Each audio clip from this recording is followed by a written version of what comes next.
Top news.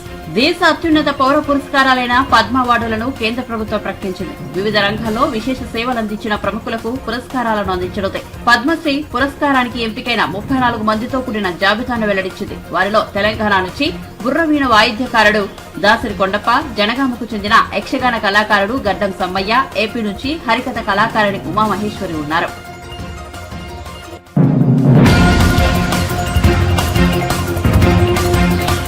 మాజీ ఉపరాష్ట్రపతి ముప్పవరపు వెంకయ్య నాయుడు, ప్రముఖ సినీ నటుడు కొణిదెల చిరంజీవిలను రెండో అత్యున్నత పౌర పురస్కారమైన పద్మభూషణ్ వరించింది. వీరితో పాటు కళారంగం నుంచి నృత్యకారిణి, సీనియర్ నటీమణి వైజయంతిమాల బాలి, ప్రముఖ భరతనాట్య కళాకారిణి పద్మ సుబ్రహ్మణ్యంలను ఈ అత్యున్నత పురస్కారానికి ఎంపిక చేసింది. బీహార్ కు చెందిన సులభ్ శౌచాలయ సృష్టికర్త బిందేశ్వర్ పాఠక్ సామాజిక సేవా విభాగంలో మరణానంతరం పద్మభూషణ్ ప్రకటించింది. ఈ ఏడాది వివిధ రంగాలకు చెందిన మొత్తం 132 మందికి కేంద్ర ప్రభుత్వం పద్మ పురస్కారాలు ప్రకటించింది. కళ, సామాజిక సేవ, ప్రజా వ్యవహారాలు, శాస్త్ర సాంకేతికం, ఇంజనీరింగ్, వాణిజ్యం, పరిశ్రమలు, వైద్యం, సాహిత్యం, విద్య, క్రీడలు, ప్రజాసేవ రంగాల్లో విశిష్ట సేవలు అందించిన వారిని ఈ పౌర పురస్కారాలకు ఎంపిక చేసి గౌరవిస్తోంది. అసాధారణమైన విశిష్ట సేవలు చేసిన వారికి పద్మ విభూషణ్, ఉన్నత స్థాయి విశిష్ట సేవలు అందించిన వారికి పద్మభూషణ్, విశిష్ట సేవలు అందించిన వారికి పద్మశ్రీ అవార్డులు అందిస్తోంది. వచ్చే మార్చి, ఏప్రిల్ నెలలో రాష్ట్రపతి భవన్ లో జరిగే కార్యక్రమాల్లో రాష్ట్రపతి ద్రౌపది ముర్ము ఈ అవార్డులు ప్రదానం చేయనున్నారు.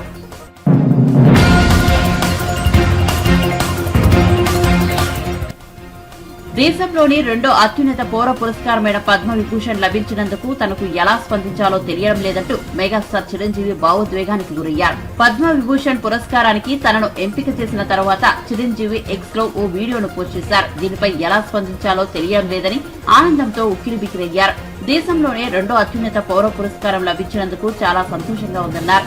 ఒక తల్లి కడుపున పుట్టకపోయినా తమ సొంత మనిషిగా, అన్నయ్యగా, బిడ్డగా భావించిన కోట్లాది మంది ప్రజల ఆశీస్సులు, సినీ కుటుంబం అండదండలు, లక్షలాది మంది అభిమానుల ప్రేమ, ఆదరణ కారణంగానే తాను ఈ స్థితిలో ఉన్నానని, తనకు దక్కిన ఈ గౌరవం వారిదేనని పేర్కొన్నారు.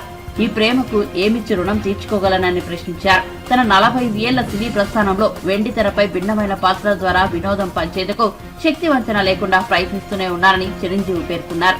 నిజ జీవితంలోనూ అవసరమైనప్పుడు సమాజానికి తన వంతు సాయం చేస్తూనే ఉన్నానని తెలిపారు. అయితే తనపై చూపిస్తున్న కొండంత అభిమానానికి తాను ఇస్తున్నది గోరంతేనని చెప్పుకొచ్చారు.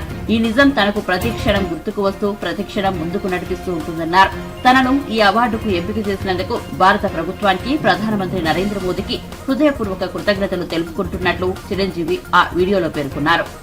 After hearing this news, I became speechless. I'm really overwhelmed.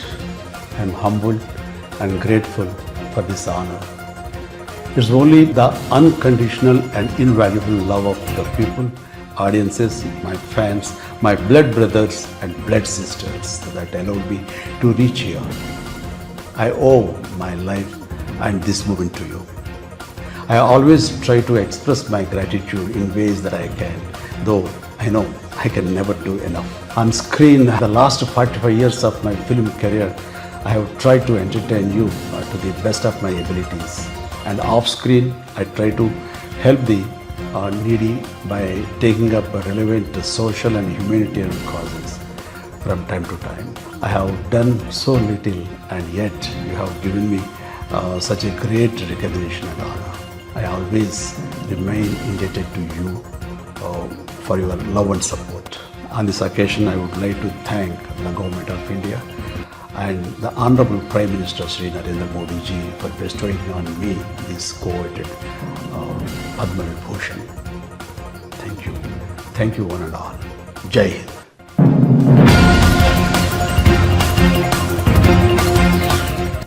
AP Congress chief YS Sharmila రాజమండ్రిలో మాజీ ఎంపీ ఉండవల్లి అరుణ్ కుమార్ ను కలిశారు. భేటీ అనంతరం ఉండవల్లి అరుణ్ కుమార్ ను మీడియా పలకరించింది. షర్మిల మీతో ఏం మాట్లాడారు? కాంగ్రెస్ లోకి రమ్మన్నారా? సోనియా గాంధీ నుంచి ఏమైనా కబురు తెచ్చారా అని మీడియా ప్రతినిధులు ఉండవల్లిని ప్రశ్నించారు. అందుకు ఉండవల్లి బదులిచ్చారు.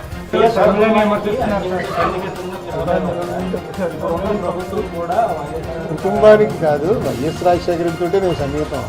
కుటుంబంతో నేను పెద్ద ఎప్పుడూ లేవు. ఆయన పోయిన తర్వాత ఈవేళ ఇదిగో ఆ రోజు జగన్మోహన్ రెడ్డి వచ్చాడు. వచ్చి ఎన్నేళ్ళు అయింది? 7 ఏళ్ళు అయింది. తర్వాత అనిల్ 2 సార్లు వచ్చాడు. ఈవిడ ఇప్పుడు వచ్చింది.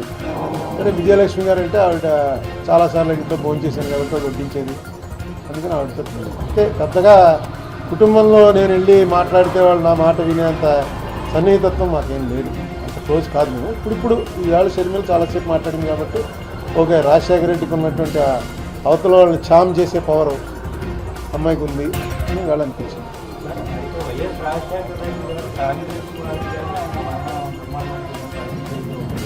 అయితే ఇప్పుడు ఉన్న అధికార పార్టీ కూడా వైఎస్ఆర్ విగ్రహాలను అనేక చోట్ల అధికారికంగానూ అనధికారికంగానూ విగ్రహాలు ఆలోచించారు వైఎస్ రాజశేఖర రెడ్డి.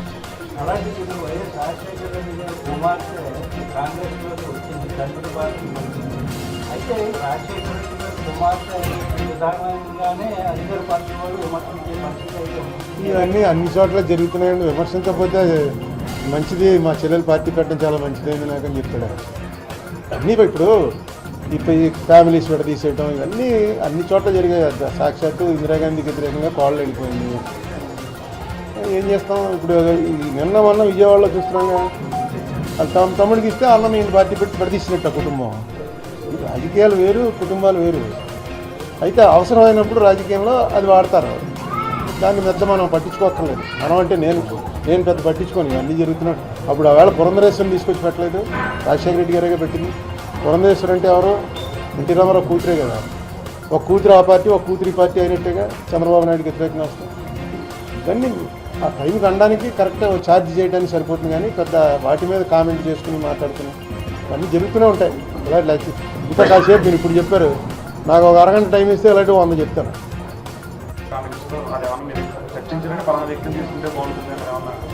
ఏదన్నా అసలు పాలిటిక్స్ చర్చలు జరగలే. ఇదో నీ బ్లెస్సింగ్ కోసం వచ్చాను, అన్ని తప్పకుండా ఉంటాయమ్మా నా బ్లెస్సింగ్స్.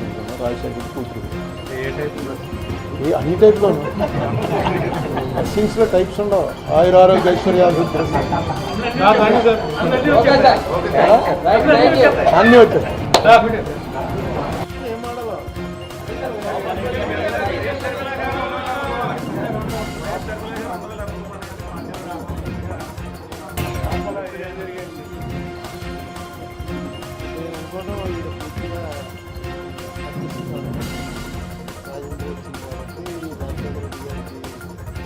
సన్నిహితంగా ఉన్నామని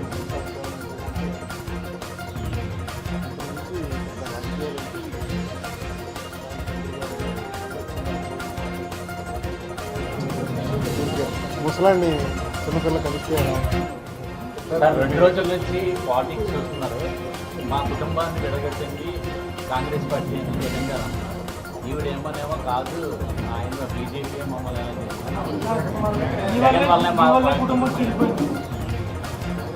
కుటుంబానికి సంబంధించిన విషయం మనమేం మాట్లాడతాం. నేను అందరితో టచ్లో, నాకు ఈ 10 ఏళ్లలో నాతోటి బాగా క్లోజ్గా ఉన్న వాళ్ళు ఎవరంటే ఇప్పుడు ఉండటానికి అవకాశం ఉంది. చిన్నప్పటి నుంచి కాంగ్రెస్లో ఉన్నాను. ఇప్పుడైనా వీళ్ళతోటే టచ్. రఘువీరారెడ్డి గారి ఇంటికి వెళ్ళి 4 రోజుల నుండి వచ్చాము.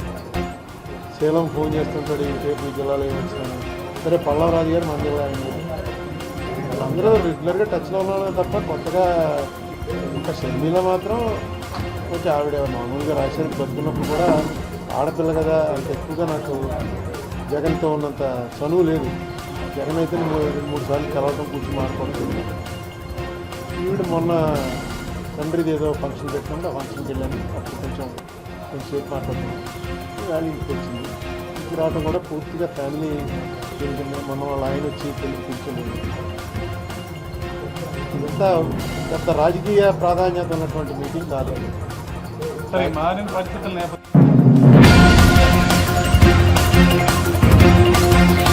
పార్లమెంట్ ఎన్నికల తర్వాత బీఆర్ఎస్ మనుగడ ప్రశ్నార్థకమని మంత్రి ఉత్తమ్ కుమార్ రెడ్డి జోషిం చెప్పారు. రాష్ట్రంలో ఏ పార్లమెంట్ నియోజకవర్గంలోనూ కాంగ్రెస్ కు బీఆర్ఎస్ పోటీ కాదన్నారు. లోక్సభ ఎన్నికల్లో తెలంగాణలో కాంగ్రెస్ 13-14 స్థానాలు గెలుస్తుందని ధీమా వ్యక్తం చేశారు. ఇప్పుడు నాకున్న అంచనాల్లో కాంగ్రెస్ పార్టీకి 13-14 స్థానాలు, పార్లమెంట్ స్థానాలు గెలిచే అవకాశాలు స్పష్టంగా అవపడుతుంది. ఎనీ పొలిటికల్ అనాలిసిస్ మీరు చూసిన పార్లమెంట్ ఎన్నికల తర్వాత బీఆర్ఎస్ పార్టీ మనుగడ కొంత కష్టంగానే అనిపిస్తుంది. ఎందుకంటే జాతీయ స్థాయి ఎన్నికల్లో అసలు బీఆర్ఎస్ పార్టీకి ఎందుకు వేయాలో ఓటు ఒక పొలిటికల్ అనాలిసిస్ గా కూడా మనం అనుకుంటే పోటీ కాంగ్రెస్ కొన్ని కాన్స్టిట్యూన్సీ లో బీజేపీకి ఉంటుంది. నాకు తెలిసి ఈ రాష్ట్రంలో ఏ పార్లమెంట్ కాన్స్టిట్యూన్సీలో కూడా బీఆర్ఎస్ పెద్దగా పార్లమెంట్ ఎన్నికల్లో పోటీగా ఉండదు అని చెప్పి అనిపిస్తుంది. సహజంగా పార్లమెంట్ ఎన్నికల్లో కాంగ్రెస్ పార్టీకి 13-14 స్థానాలు వచ్చి ఇతర పార్టీలకి చాలా తక్కువ స్థానాలు వచ్చినప్పుడు ఆ పార్టీలు బలహీనపడి క్షీణించిపోయే ఏదైతే ఒక పొలిటికల్ అనాలిసిస్గా ఈరోజు అనిపిస్తుంది నాకు. బీజేపీ వాళ్ళు ఏదో ఎగురుతుంది కానీ పెద్దగా వాళ్ళకి క్యాడర్ బలం కానీ ఆర్గనైజేషన్ స్ట్రక్చర్ కూడా లేదు తెలంగాణలో ఎక్కువ parliament constituencies. So Congress is set for a nearly clean sweep in Telangana in parliament election. మొన్న జరిగిన ప్రోగ్రాము వాళ్ళు ఒక రాజకీయ లబ్ధి కోసం చేశారు కానీ ఈ దేశ ప్రజలు చాలా చైతన్యవంతులు. ఆ విధంగా డైవర్ట్ కారని చెప్పి నా అంచనా, నా ఆలోచన. తెలంగాణలో అయితే నేను తెలంగాణకు పరిమితం అవుతా. ఓకే, తెలంగాణలో అయితే మీడియాలు తప్పితే బీజేపీ పెద్దగా అవపడతలేదు. గ్రౌండ్లో మీడియాలో అవపడుతుంది అంతే. నేను ఎంత లోతుగా గత టీఆర్ఎస్ పరిపాలన విశ్లేషణ కానీ అనాలిసిస్ చేస్తుంటే అంత భయంకరం ఉంది పరిస్థితి. గత ప్రభుత్వం చేసిన నిర్వాహకం అసలు అరే ప్రభుత్వంలో ఉన్న వాళ్ళు ఇంత నిర్లక్ష్యంగా, ఇంత అసమర్థంగా, ఇంత క్రిమినల్గా నెగ్లిజెంట్గా, ఇంత కరప్ట్గా ఎవరైనా ఉండగలుగుతారంటే అసలు ఊహకందిన విషయం. ఏ రంగం చూసినా టీఆర్ఎస్ ప్రభుత్వం యొక్క పనితీరు విధ్వంసకరంగా ఉంది. Destroy systems, irrigation, power, civil supplies నాశనం పట్టేసిండ్రు. మేము అన్నీ కూడా క్రమక్రమంగా ప్రజల్లోకి తీసుకెళ్తున్నాము. తెలంగాణని ఏ విధంగా ఒక రైట్ వేలో తీసుకుపోవడానికి క్రమక్రమంగా తీసుకుపోవడం జరుగుతుంది. పాపం కేటీఆర్ గారు ఇంకా ఆ భ్రమల్లో జీవించడం మానేసేయాలి. దట్ ఈస్ కంప్లీట్లీ ఒక ఇల్యూజన్లో, ఒక డ్రీమ్స్లో బ్రతుకుదిగా రియాలిటీకి మీరు దిగాలి. అసలు ప్రజలు మిమ్మల్ని తిరస్కరించారు. ఇక ప్రజలు తిరస్కరించడమే కాదు, ముందు నాకైతే ప్యూర్లీ ఒక పొలిటికల్ అనాలిసిస్ పద్ధతిలో బీఆర్ఎస్ పార్టీ ఎగ్జిస్టెన్స్ కూడా ప్రశ్నార్థకంగా ఉంటుందని చెప్పి నేను భావిస్తున్నాను.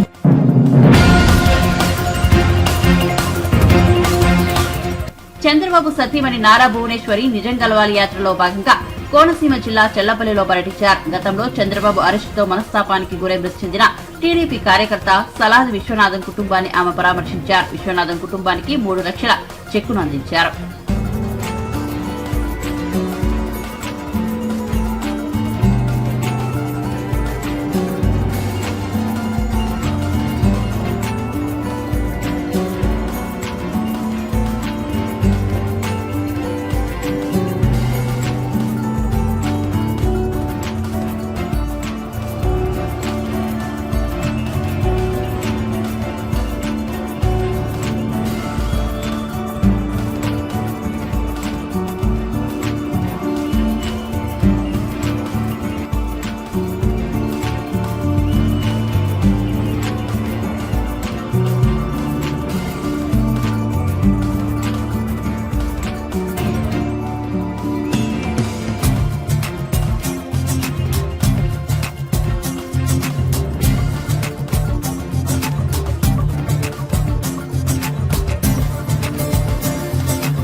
షర్మిల మాటలు చూసి జాలేస్తుందని మంత్రి బొత్స సత్యనారాయణ విమర్శించారు. షర్మిల మాటల్లో కొత్తదనం లేదని తెలిపిన బొత్స చంద్రబాబు మాట్లాడిన మాటలనే షర్మిల మాట్లాడుతున్నారని ఎద్దేవా చేశారు. ప్రత్యేక హోదా తాకట్టు పెట్టింది చంద్రబాబే అని ఆయన వ్యాఖ్యానించారు. కేంద్రంకు కేవలం అంశాల వారీగానే మద్దతు ఇస్తున్నామని తెలిపిన మంత్రి బొత్స సత్యనారాయణ కాంగ్రెస్ పాలిత రాష్ట్రాల్లో మాత్రం ఇదే జరుగుతోందన్నారు. అభివృద్ధి కోసం రేవంత్ రెడ్డి ప్రధాని మోదీని కలిశారని ఈ సందర్భంగా గుర్తు చేశారు. మేము 3 రాజధానులకి మద్దతు ఇస్తే బీజేపీ అమరావతికి జై కొడుతోందని అన్నారు. ప్రతిపక్షాల వారికి అధికారం వారికి ఇవ్వాలి, మాకు సంక్షేమం కావాలి అని మంత్రి బొత్స సత్యనారాయణ చెప్పుకొచ్చారు. ప్రజలు ఏది మర్చిపోరు, మరో 70 రోజుల్లో ప్రజలే సమాధానం చెబుతారని బొత్స తెలిపారు.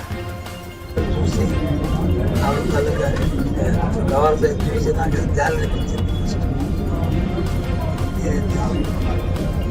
అయ్యో పాప అనుకున్నాను.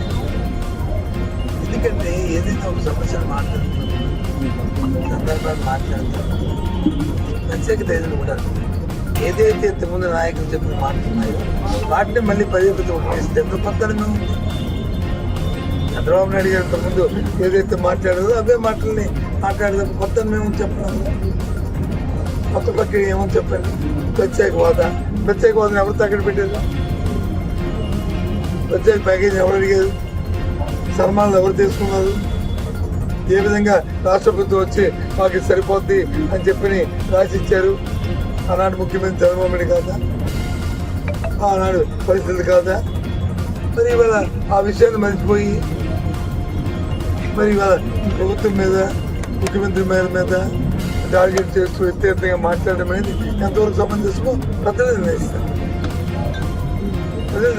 నేను కాదనలేదు.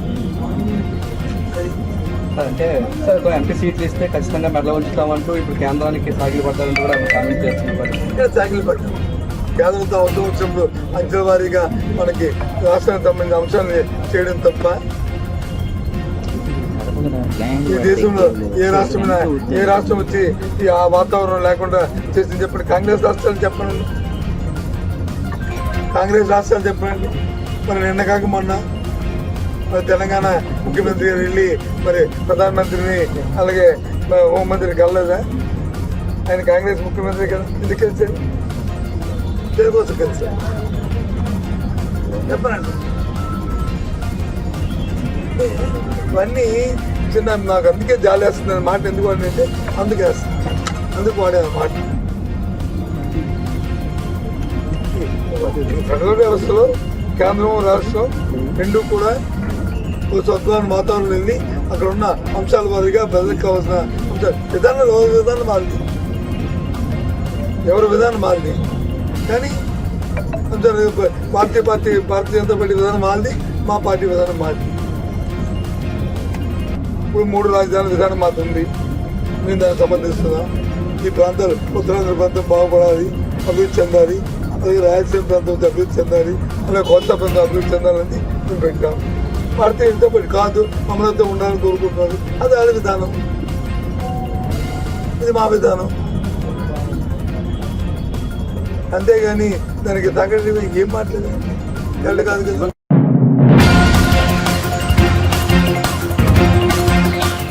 మంత్రి రోజాపై పుత్తూరు వైఎస్ఆర్సీపీ కౌన్సిలర్ మరోసారి తీవ్ర ఆరోపణలు చేశారు. పదవిపై ఆశ చూపి తన నుంచి డబ్బులు తీసుకోలేదని మంత్రి రోజా ప్రమాణం చేయాలని డిమాండ్ చేశారు. అలా చేస్తే రోజాపై చేసిన ఆరోపణలకు క్షమాపణ చెబుతానని అన్నారు.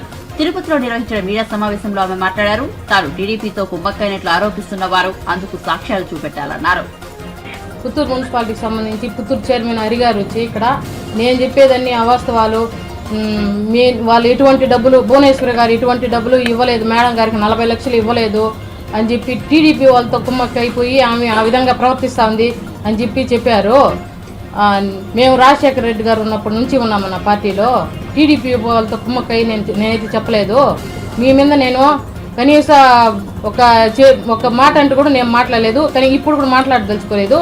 మీరు ఇచ్చింది అవాస్తవం అంటున్నారు కదా, నేను అన్ని నిరూపించుకున్నాను, నేను సాక్ష్యాధారాలతో ఎత్తి పెట్టినాను కదా. మీరేదైనా నేను కుమ్మక్క అయినట్టు ఎవరితోనో కలిసినట్టు మీరేదైనా సాక్ష్యాధారాలు ఉంటే పెట్టి మాట్లాడండి. తర్వాత నేను దానికి సమాధానం చెప్తాను. నా దగ్గర డబ్బులు తీసుకుని వీడియో పెట్టాను. మా ఇంటికి వచ్చి డబ్బులు తీసుకొని అతను అన్న తీసుకున్నానని చెప్పింది కూడా సాక్ష్యాధారాలతో సహా రుజువులు చేసి పెట్టి మీకు చూపించాను. అదేదైనా ఉంటే నాకు చెప్పండి, నేను మాట్లాడతాను మీతో.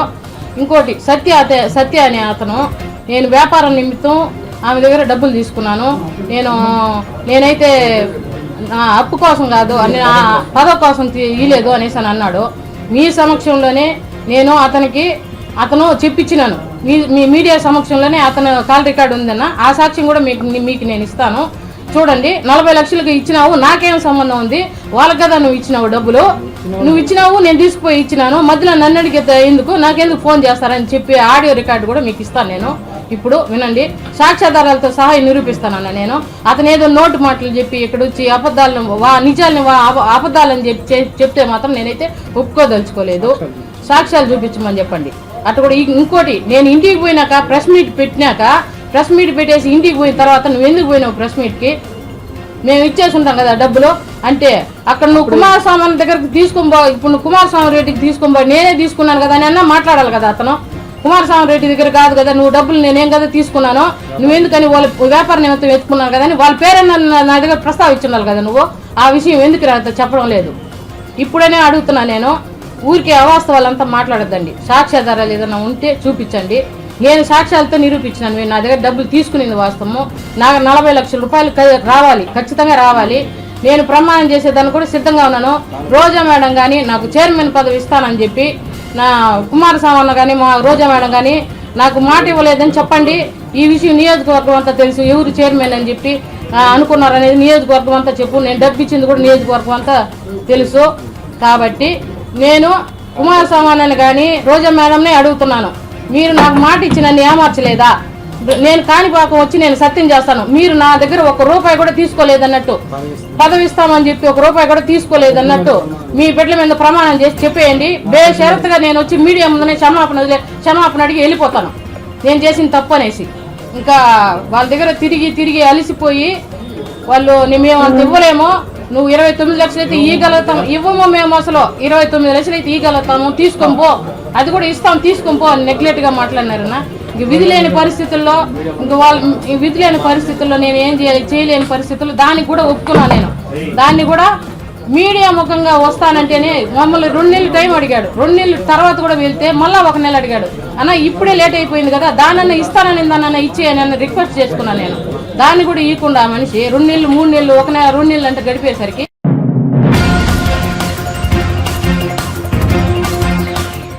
ప్రజాగ్రహం తప్పదని గ్రహించే సీఎం జగన్ స్వరం మార్చారని టీడీపీ పొలిట్ బ్యూరో సభ్యుడు శాసనమండలి మాజీ చైర్మన్ ఎంఏ షరీఫ్ విమర్శించారు. ధైర్యం నమ్మకం పోయి జగన్లో భయం మొదలైందని అన్నారు. 2021లో నా వెంట్రుక కూడా పీకలేరు అన్న వ్యక్తి ఇప్పుడు సంతోషంగా దిగిపోతాను అనడానికి కారణం ప్రజాగ్రహమేనని స్పష్టం చేశారు. డబ్బులిచ్చి మరీ ఇంటర్వ్యూ పేరుతో ఓ జాతీయ మీడియా సంస్థకు జగన్ చెప్పిన విషయాలు ఆయన్ని పట్టి పీడుస్తున్న భయానికి సంకేతాలని షరీఫ్ పేర్కొన్నారు. గతంలో వెలువచ్చిన మరి అభిప్రాయాలకు భిన్నంగా ఈనాడు ఆయన మాట్లాడుతున్నారు. ఒకసారి మనం కనుక గుర్తు తెచ్చుకుంటే 2021 సంవత్సరంలో ఆయన ధైర్యం పరాకాష్ఠకు చేరింది. లెక్కలేని తనం వచ్చింది. ఎవరిని కూడా మరి ఒక సాధారణ విషయంగా తీసి పాడేసి ఒక వెంట్రుకతో సమానంగా తీసేసి మాట్లాడే తత్వంలో ఆయన వ్యవహరించారు. ఆనాడు అన్నారు నా వెంట్రుక కూడా పీకలేరని. 2021లో ఆ స్వరం. 2022 వచ్చేటప్పటికి స్వరం మారింది. మారి నన్ను నమ్మండి అని ప్రజలకి విన్నపించుకునే పరిస్థితి వచ్చింది. ఆ రకంగా 2022లో నమ్మండి అని విన్నపించుకున్న ప్రజలు నమ్మేలా లేరు అని తెలుసుకున్న జగన్మోహన్ రెడ్డి గారు 2023లో మిమ్మల్నే నమ్ముకున్నాను అని ప్రజల మీద భారం పెట్టే ప్రయత్నం చేస్తూ వచ్చారు. ఆ రకంగా 2023 సాగిన తర్వాత 2024 తర్వాత వాస్తవ పరిస్థితులు ఆయనకు అర్థమైనాయి.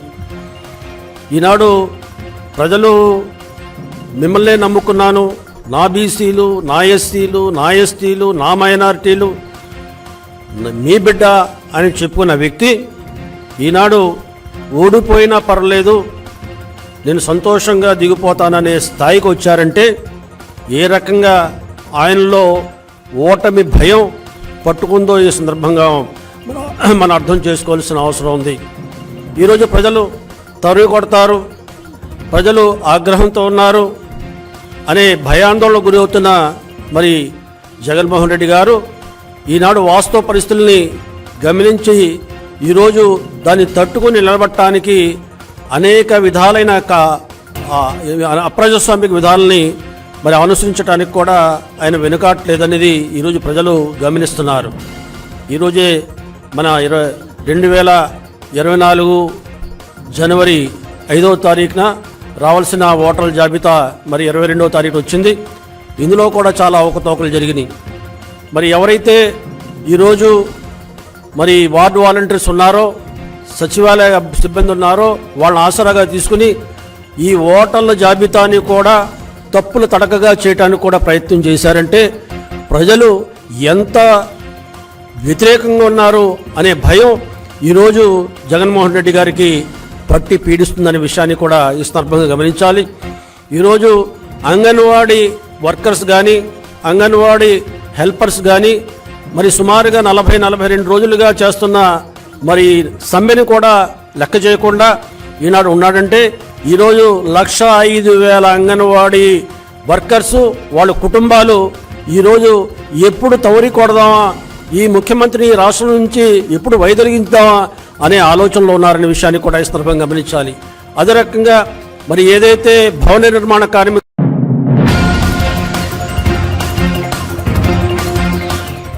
లోక్సభ ఎన్నికలకు సమయం దగ్గర పడుతున్న నేపథ్యంలో ప్రధాని మోదీ కీలక ప్రకటన చేశారు. బీజేపీ మేనిఫెస్టో కోసం దేశ యువత తమ ఆలోచనలను పంచుకోవాలని విజ్ఞప్తి చేశారు. ఈ మేరకు నమో యాప్ లో యువత తమ అభిప్రాయాలను పంచుకోవాలని ఆహ్వానిస్తున్నట్లు పేర్కొన్నారు. న్యూ ఓటర్స్ కాన్ఫరెన్స్ ను ఉద్దేశించి ప్రధాని మోదీ మాట్లాడారు. ఈ విధంగా సలహాలను అందించిన వారిలో కొందరిని మోదీ భవిష్యత్తులో కలవనున్నట్టు చెప్పారు. నమో యాప్ లో తమ అభిప్రాయాలను తెలియజేయాలని మోదీ విజ్ఞప్తి చేశారు. ఉన్ లోగోं का सही चुनाव हो, ये जिम्मेदारी आप नौजवान मतदाताओं पर है. आपके लिए जरूरी है कि अगले भारत का भाग्य उज्जवल बनाने के लिए वोट दें. इसलिए याद रखिएगा, आपका एक वोट और देश के विकास की दिशा दोनों आपस में जुड़े हुए हैं. आपका एक वोट भारत को दुनिया की तीसरी सबसे बड़ी अर्थव्यवस्था बनाएगा.